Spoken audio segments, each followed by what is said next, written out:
Hello बच्चों, एक बार फिर आपका स्वागत है इस सेशन के अंतर्गत। और पिछले 2 सेशन के अंतर्गत हमने आपको उपसर्ग, प्रत्यय और समास पूरे करा दिए थे। आज हम आपको कराने वाले हैं इसके प्रश्नोत्तर। तो चलिए अपनी पेन और कॉपी निकाल लीजिए और जिन प्रश्नों के उत्तर मैं आपको लिखा रहा हूँ, आप जो आपके व्याकरण की पुस्तक के अंतर्गत है उनको नोट डाउन कर दीजिए। चलिए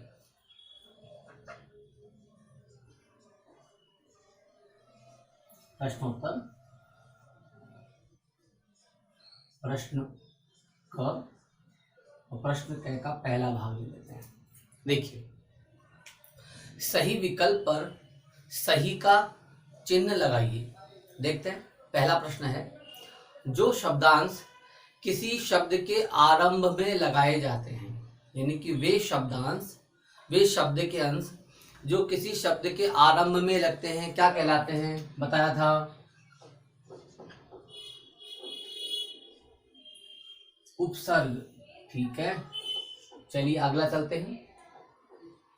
उपसर्ग के कितने भेद होते हैं, मैंने बताया था आपको। उपसर्ग के कितने भेद होते हैं? 5 भेद होते हैं, बताया था ना।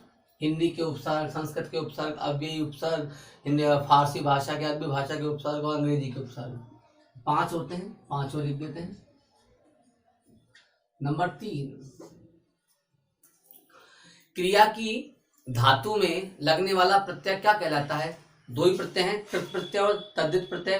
कृत प्रत्यय लगता है क्रिया की धातु रूप में और तद्धित प्रत्यय लगता है संज्ञा एवं सर्वनाम में। तो हमारा क्या आ गया यहाँ पर उत्तर? कृत प्रत्यय।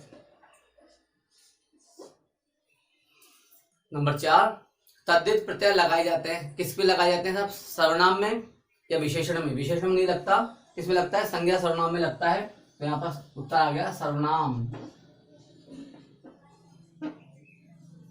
चलिए आगे बढ़ते हैं। नंबर 5वां, तत्पुरुष समास के भेद कितने होते हैं? तत्पुरुष समास के कितने भेद बताए थे मैंने आपको अभी पिछले सेशन में? 6। तो उत्तर आ गया हमारा 6। कौन कौन से थे? कारक के अनुसार होते हैं, आगे पीछे के 2 कारक छोड़ दो, टोटल कारक 8 होते हैं। बीच के 6 जो कारक हैं वही आपके तत्पुरुष समास है। कर्ता ने कर्म को कर्ण से संप्रदान के लिए अपादान से अलग संबंध काके की अधिकरण में पेपर, ये 6 आपके कारक बीच के हैं। फर्स्ट का छोड़ दिया, लास्ट का छोड़ दिया। ये 6 कारकों के अनुसार 6 आपके तत्पुरुष समास हो जाते हैं। आगे बढ़ते हैं, प्रश्न नंबर 6 इसको देखते हैं। चलिए, प्रश्न नंबर 6 के अंतर्गत क्या लिखा गया है? निम्नलिखित शब्दों में उचित उपसर्ग जोड़कर नए शब्द बनाइए। यानी कि यहाँ पर जो आपको शब्द दिए गए हैं उसके सामने आपको एक उपसर्ग जोड़ना है और नया शब्द का निर्माण करना है। देखिए करते हैं। इसमें लिखा हुआ है हत्ता, दिख रहा है? हत्था। इसमें जोड़ देते हैं नी, क्या बन जाएगा? निहत्था। हमने नी उपसर्ग जोड़ दिया। ठीक है, आगे बढ़ते हैं। अगला है किस्मत। आपका मूल शब्द है किस्मत, इसमें हमने जोड़ दिया बद,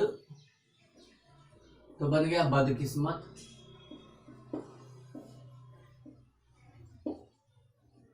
ठीक है, आगे आते हैं। फिर आपका है लायक, तो ये आ जाएगा लायक है आपका, तो लायक में हम जोड़ देंगे ना और ये बन जाएगा ना लायक। ठीक है, चलिए आगे बढ़ते हैं। अगला है हमारा पक्ष, तो यहां पर हमारा शब्द है पक्ष। पक्ष हमने जोड़ दिया वी, बनेगा विपक्ष। ठीक है, चलिए आगे बढ़ते हैं। फिर है स्थिति, इसमें जोड़ दिया परि उपसर्ग, क्या बन गया? परिस्थिति। अगला है हमारा नाम, इसमें जोड़ दिया बे, बेनाम। बदनाम भी जोड़ सकते थे पर ये बेनाम ज्यादा अच्छा है। अगला है लापरवाह,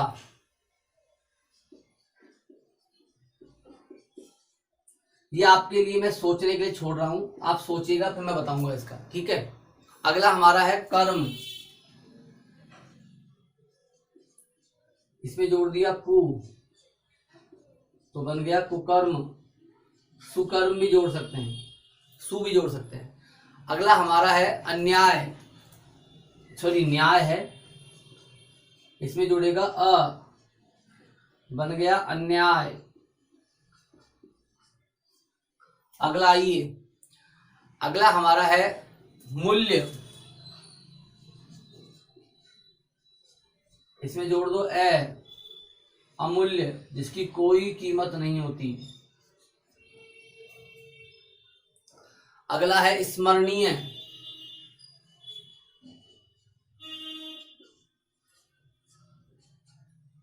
इसमें जोड़ दो अवि, अविस्मरणीय।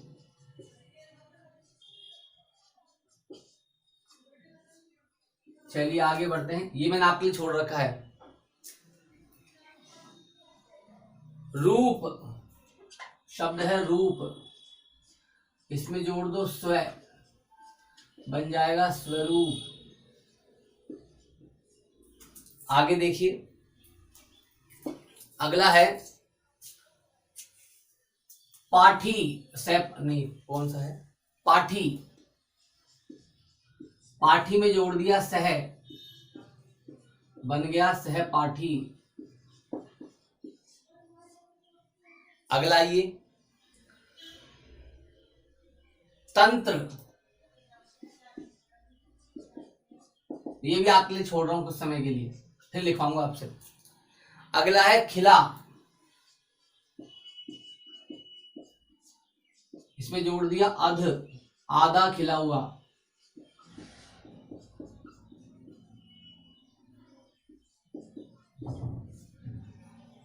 ये दो शब्द आपको मैंने होमवर्क के लिए छोड़ दिए हैं, देखते हैं आप कर पाते हैं या नहीं, वरना अगले सेशन में मैं इसके बारे में बताऊंगा, ठीक है।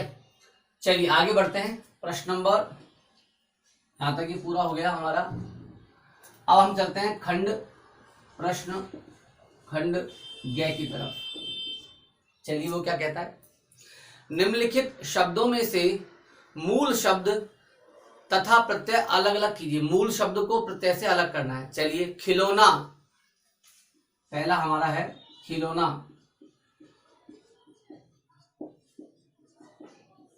तो क्या बन जाएगा, खिल प्लस औना।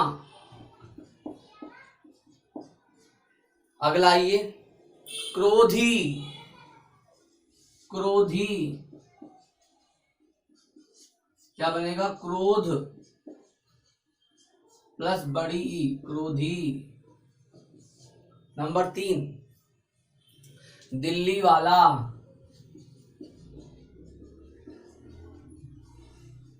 क्या बनेगा, दिल्ली प्लस वाला। अगला है हमारा चचेरा, चचेरा तो बनेगा चचा प्लस एरा।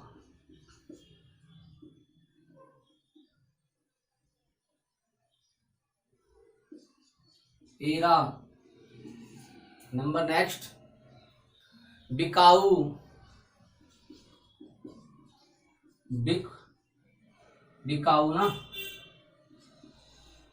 बिक प्लस आऊ।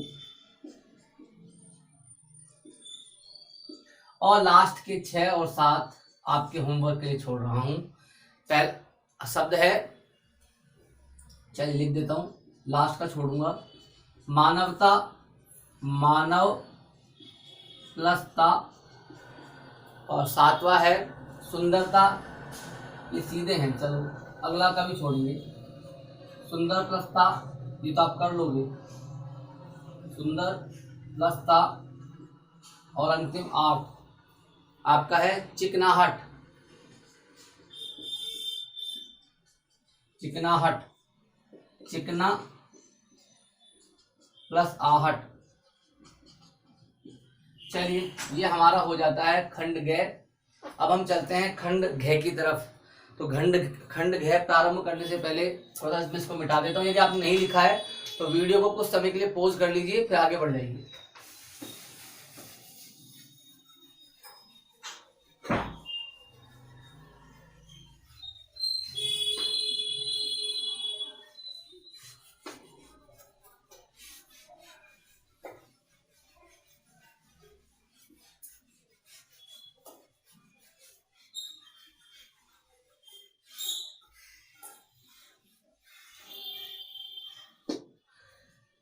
चलिए देखिए, अगला है निम्नलिखित शब्दों में उचित शब्द प्रत्यय जोड़कर नए शब्द बनाइए।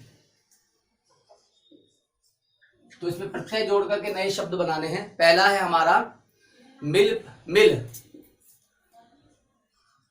तो मिल में हमने जोड़ दिया मिलता, ता जोड़ दिया तो बन गया मिलता। क्रिया वाला बन गया, कृत प्रत्यय बन गया, ता जोड़ दिया। अगला हमारा है धीर। तो धीर में जोड़ दिया ता, ये बन गया धीरता। ठीक है। अगला देखिए बच्चा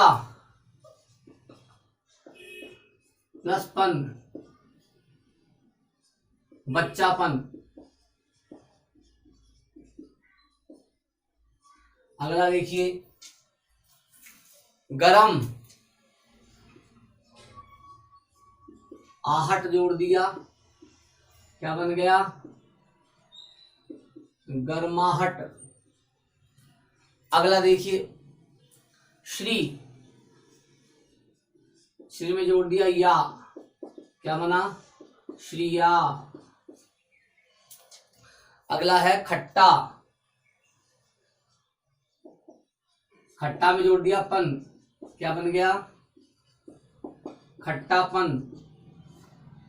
अगला ये भाव,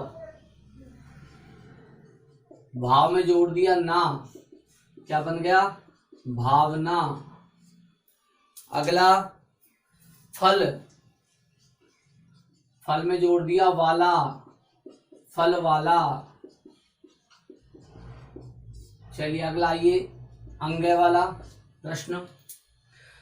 निम्नलिखित समस्त पदों के उपयुक्त विग्रह करके सही का चिन्ह लगाइए। आपको बताना है कि इसका सही विग्रह क्या हुआ है। कमल नयन शब्द है तो कमल नयन का 4 ऑप्शन दे रखे हैं, 4 विकल्प हैं। कमल जैसे नयन, कमल जैसे नयन वाला, कमल और नयन, कमल के नयन। तो दूसरा आएगा कमल के जैसे नयन वाला, बहुब्रीहि समास का हिस्सा है। अगला गंगा यमुना, ये पहला है। दूसरा गंगा यमुना, तो गंगा और यमुना होगा क्योंकि तत्पुरुष समास, द्विगु समास, द्वंद्व समास आ जाता है।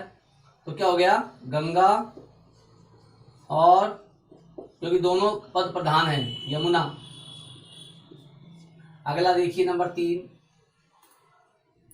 गजानन, क्या बनेगा गज के जैसे मुख वाला। ऑप्शन है इसके अंदर, विकल्प दे रखा है, आप देखिएगा। आगे बढ़ते हैं। अगला हमारा नंबर 6, यानी कि अंग्य के 4 यही हैं। अब 6 ले लेते हैं। 6 का पहला भाग ये लेंगे। निम्नलिखित समस्त पदों का संबंध किस समास से है, यानी कि समास का नाम लिखना है। धर्म भ्रष्ट, क्या होगा धर्म से अलग हुआ तो अपादान तत्पुरुष हुआ तो तत्पुरुष हो गया।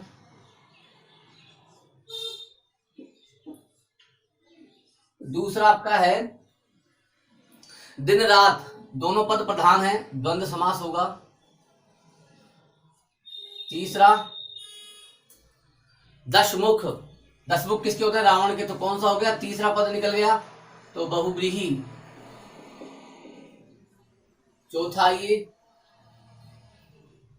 कर कमल, कर मतलब हाथ, कमल जैसे हाथ, तो को क्या हो गया कर्मधार्य, विशेषण विशेष संबंध है। नेक्स्ट रसोई घर, रसोई के लिए घर तत्पुरुष। नंबर 6, आजन्म आ अव्ययी अवयव है, तो आजन्म क्या हो गया? अव्ययी भाव समास, अव्ययी भाव। इस प्रकार से आपका एक 6 भी पूरा हो जाता है। तो चलिए 6 में चलते हैं। निम्नलिखित समस्त पदों को पढ़कर उनसे संबंधित समास से रेखा खींचकर लगाइए, यानी कि आपको बताना है कि ये जो शब्द दिए गए हैं 14, ये कौन से समास के प्रकार हैं। चलिए देखते हैं। माखन चोर, माखन को चोर करने वाला कौन है? भगवान कृष्ण। तो पहले का माखन चोर का उत्तर आ जाएगा आपका बहुव्रीहि। लिख लीजिए बहुव्रीहि। चलिए मैं लिख देता हूं, माखन चोर, माखन चोर आपका हो जाता है बहुव्रीहि।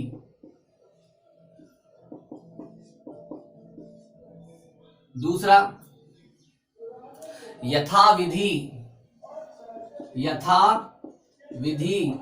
अब यथा क्या है? उपसर्ग है, तो अव्ययी भाव समास हो गया, हो गया ना, अव्ययी भाव समास हो गया। इसके बाद चलते हैं, हमारा अगला है हमारा पर्वतारोहण, पर्वतारोहण, पर्वतारोहण, पर्वतारोहण, पर्वत पर रोहण करने, पर्वत पर रोहण करना, पर्वत पर रोहण करने के लिए जाना, पर्वत का रोहण, तो तत्पुरुष समास हो गया, क्योंकि इसके अंतर्गत कौन से पद का लोप हुआ है? इसके अंतर्गत के लिए, पर्वत के लिए रोहण, तो के लिए का लोप हुआ, तो वहां पर किसका लोप हुआ? विभक्ति चिन्हों का लोप हुआ, और विभक्ति चिन्ह का लोप हुआ, इसका मतलब तत्पुरुष समास आ जाएगा। अगला हमारा है गजानन। गजानन के बारे में मैंने पहले आपको बताया था। तीसरा अर्थ है इसका गणेश जी, तो क्या चल जाएगा? बहुव्रीहि, बहुव्रीहि। अगला आ जाइए, अगला हमारा है शीतोष्ण, शीत शीत ऋतु है ना, तो शीतोष्ण, तो शीत जो है ऋतु के बारे में बता रहा है, ठंडी ऋतु, तो कर्मधारय होगा, विशेषण विशेष संबंध है, तो कर्मधारय आ जाएगा। अगला भाग देखिए, लखपति, कैसा पति? लख मतलब लाख, लाख रुपए कमाने वाला पति, तो विशेषता है उसकी, तो कर्मधारय होगा। अगला आइए, शोकाकुल, शोक में आकुल, तो विभक्ति चिन्ह कौन सी गई? में, तो कौन सा हो गया? तत्पुरुष, विभक्ति चिन्ह का लोप हुआ। अगला मुखचंद्र, मुख कैसा? चंद्र जैसा, तो कर्मधारय, विशेषण विशेष संबंध है इसलिए। अगला धर्म भ्रष्ट, धर्म से भ्रष्ट है वो, अलग हो रहा है, तत्पुरुष, अपादान तत्पुरुष हो गया। अगला हस्तशिल्प, हाथ से लिखा हुआ, हाथ से लिखा, तत्पुरुष होगा। अगला गुण दोष, गुण व दोष दोनों शब्द प्रधान हैं, कौन सा होगा? द्वंद्व।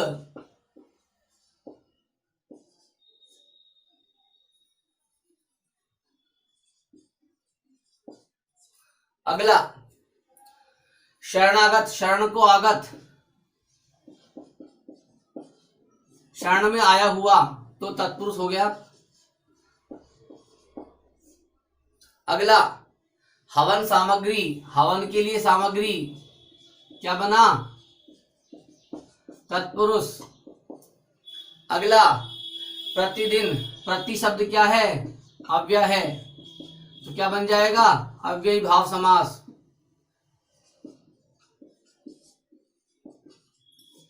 पॉज करके एक बार लिख लीजिए, मैं अगले वाले प्रश्न पर जा रहा हूं।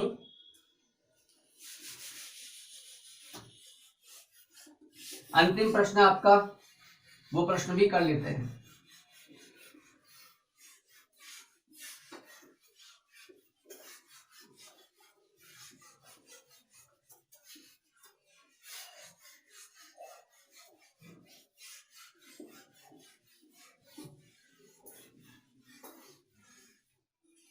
देखिए, जय,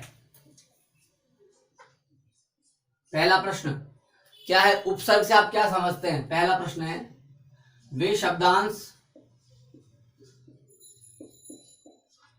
जो किसी शब्द के क्या लगते हैं, आगे लगकर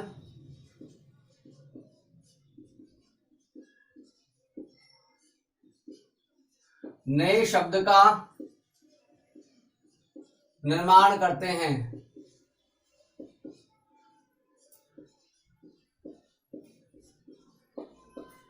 उपसर्ग कहलाते हैं।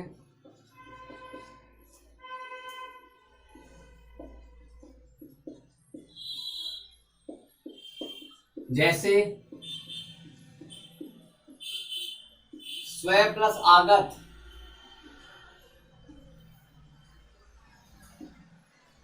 स्वागत।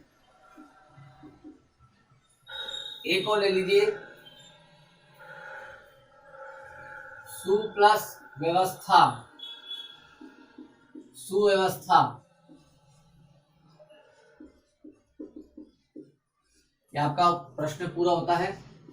नंबर 2, प्रत्यय की परिभाषा लिखिए। वे शब्दांश जो किसी शब्द के कहाँ लगते हैं, के पीछे लगकर,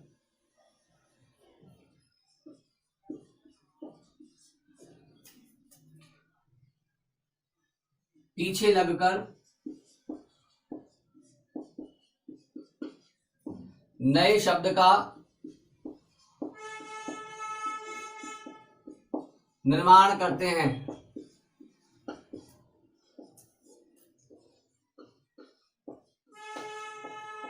क्या कहलाते हैं? प्रत्यय कहलाते हैं। प्रत्यय कहलाते हैं। जैसे हमने बोला दूध, इसमें बना दिया वाला, क्या बन गया? दूध वाला। क्या बन गया? दूध वाला। चलिए अगला चलते हैं। अगला प्रश्न है हमारा, 2 प्रश्न और बचे हैं। समास के कितने भेद होते हैं, उनके नाम लिखिए। समास के 6 भेद होते हैं। 6 भेद होते हैं, नाम लिख देते हैं। पहला बताओ, तत्पुरुष। दूसरा अव्ययी। तीसरा द्विगु।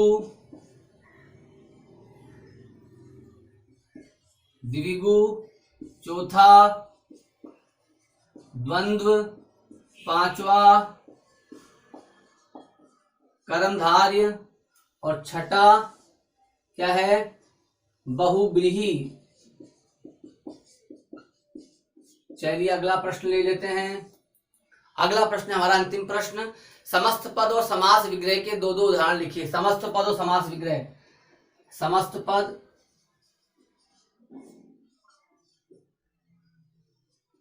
और समास विग्रह अभी कर देते हैं।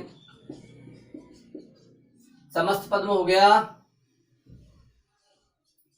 रात दिन। समास विग्रह है रात प्लस दिन।